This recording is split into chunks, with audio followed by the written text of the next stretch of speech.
not Craig Tieszen, but I'm here as a stand-in. He is in Apolda, Germany right now for the week with his wife. That's one of the sister cities to Rapid City. He met some friends on a previous visit there that was an official visit, and they've gone back to visit those friends. So he had the answers ahead of time, and I'm going to be simply reading his answers, so these are entirely Craig Tieszen's responses.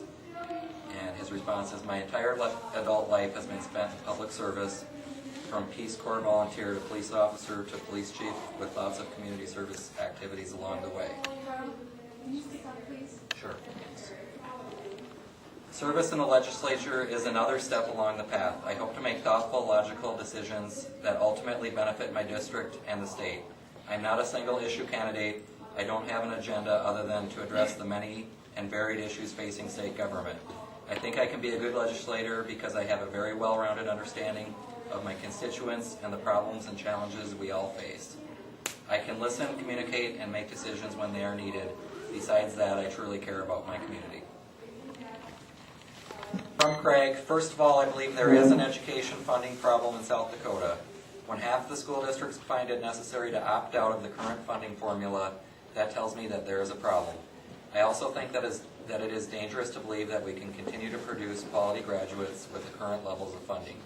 I believe the education of our children is at risk, and if we don't find a way to increase funding, finding money is going to be a difficult task, and raising taxes or adding a new tax will present a big hurdle. However, I think we could start by simply agreeing to give education a higher priority. If we fund it first in the budgeting process instead of last, it should be easier to allocate the dollars needed. This issue will come to be a struggle, but I hope to make it a priority.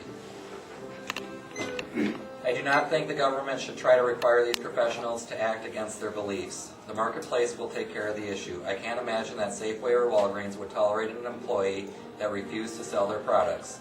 I realize there are independent physicians and pharmacists who could inconvenience patients in rural areas, but again, I think the marketplace would take care of the problem.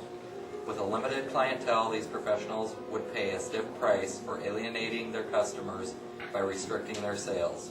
This is an area where the government should not be trying to force one person into doing business with another.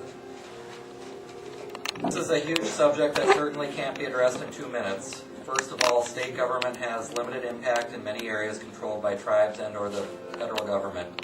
Although that can be a frustration, it is a reality that we must deal with. There are, however, many areas where state government can and must ensure equal opportunity, and that is the key. Equal, not more or less, but equal opportunity. A fair chance to succeed, the same as everybody else. If there are unfair barriers or unequal treatment, we need to find ways to correct those problems. I spent a lot of time during my service as police chief mediating disputes and promoting understanding with Native American community. I have developed many friends in the Native American community. My hobby is being a basketball referee, so I've spent a lot of time in Indian country officiating. Unfortunately, there never seems to be complete agreement with my calls during basketball games.